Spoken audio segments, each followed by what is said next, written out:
I'm Larry Rattan. Thousands of men and women pay permanent alimony until they die. They never retire. Is permanent alimony necessary, or do some judges use this to put money in their own pockets? How can forcing alimony on one person put money in a judge's pocket? I'm going to show you some verifiable facts, then let you decide. This is Florida Statute 6108 that explains how judges determine alimony.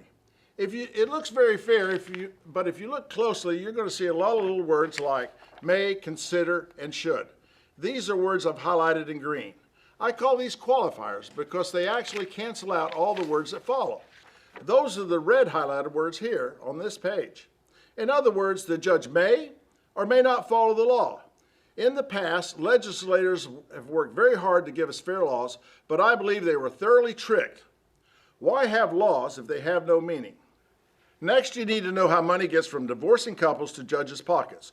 Well, divorcing couples pay lawyers $300 and $400 an hour. Now, each lawyer gets that. That's a pile of money for 1 hour. So this is how the money flows. Divorcing couples have to pay lawyers. And lawyers give money to judges.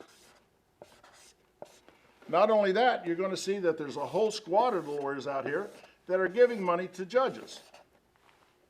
This judge and these lawyers have no incentive to finish a case early. They have every reason to make a case last as long as they possibly can.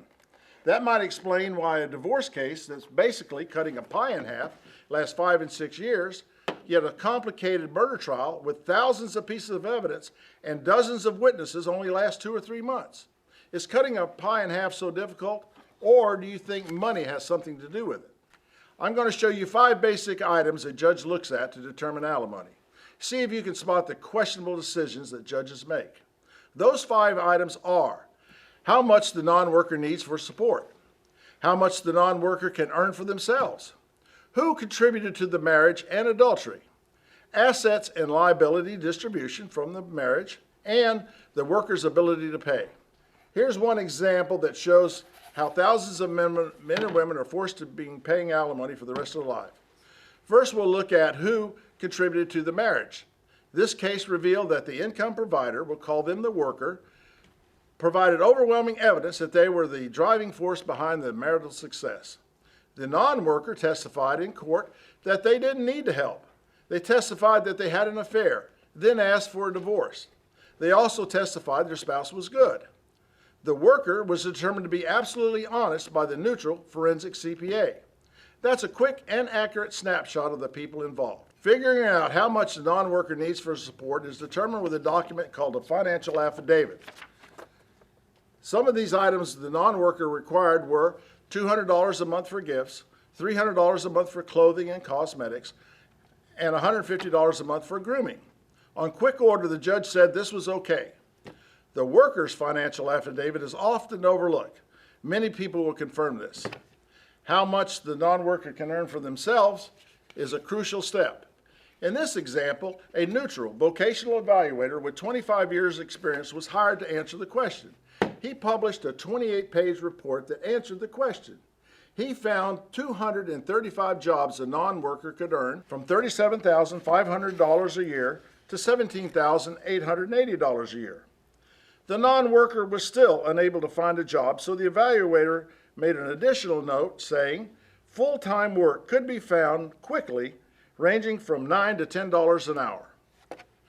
Well, it took about a year, and just before trial, the non-worker was able to find a part-time job making $8.62 an hour. The judge heard all this information and decided that the vocational evaluator was wrong. The judge felt a full-time job was just too much for the non-worker. So he approved a part-time job at $8.62 an hour for the non-worker. This is lower than the lowest level set by the evaluator. Later on, the judge will order the worker to pay the non-worker $1,800 a month alimony for every month to make up the difference the judge felt the non-worker could not earn for themselves. This is like making the worker carry a 40-pound backpack for the rest of their life because the judge thinks that the non-worker cannot earn that money. This happens over and over again to thousands of men and women. Incidentally, The evaluator's report took about 7 months and $10,000 to complete. Was this just a big runaround to waste time, or do you think money had something to do with it? How can judges ignore obvious facts in this and other courtrooms across the country? Well, judges know legislators or the public have no control over their decisions. Since 1971, judges and lawyers are not part of the checks and balances government system. They are controlled by a private organization called the Bar Association. The Bar Association also protects judges and lawyers. Judges have been given the power to be the finder of fact. You can Google this legal term. Finder of fact means it doesn't matter what the real facts are, what the truth is, honesty, or anything else. Judges dictate what the facts are and what the outcome will be. This is a very important issue. You can see more about this on YouTube at Judges Can Violate Laws. They don't answer to the public. Next, the judge needs to consider the worker's ability to pay. I have two examples. First, here's a photo of Michael and Linda Morgan. Michael is a 76-year-old Alzheimer's patient that has been bedridden since 2011. He cannot get out of bed, and there's no way he can work. He cannot afford to have a healthcare worker come in, so his wife is a full-time health provider. The judge knows about Michael's Alzheimer's and his ex's spouse, 3 college degrees. Despite all of this, Michael still has to pay alimony until he dies. Secondly, in our example, the worker was ordered to pay alimony, so he filed an appeal and won. The upper court told the lower court it didn't seem that the worker could afford to pay alimony. So, show us the math to prove that this person can pay alimony. The lower court responded to the upper court in writing saying, candidly, this court does not know what the former husband's income is. A little later, the judge writes, the former husband does in fact have the ability to pay $1,800 of alimony. This back and forth appeal added about 1.5 years to the ongoing saga. Keep in mind, the longer it takes, the more money they make. So far in our example, the judge seems to be very biased. Let's be fair. Maybe the judge is planning on providing equality with the marital assets and liability distribution. Keep in mind the personal qualities of the divorcing couple that was previously described. The judge said the non-worker will get the beach house and the worker will pay both mortgages and taxes. The non-worker will be freed from all $2 million in debt and the worker will pay all of those bills. The next one is very important. The worker will pay the non-worker $240,000 cash settlement instead of $91,000. The lower amount would share the marital work and the bills. Next one is also very important. The worker is asked to pay on the $240,000 instead of alimony, but the judge said no. The non-worker needs $240,000 and alimony. The worker did get the family boat, but the boat was seized by the non-worker to pay on the $240,000. The non-worker bought the boat at a bargain price. The worker got 2 businesses, but one business was forced to be sold to pay on the $240,000.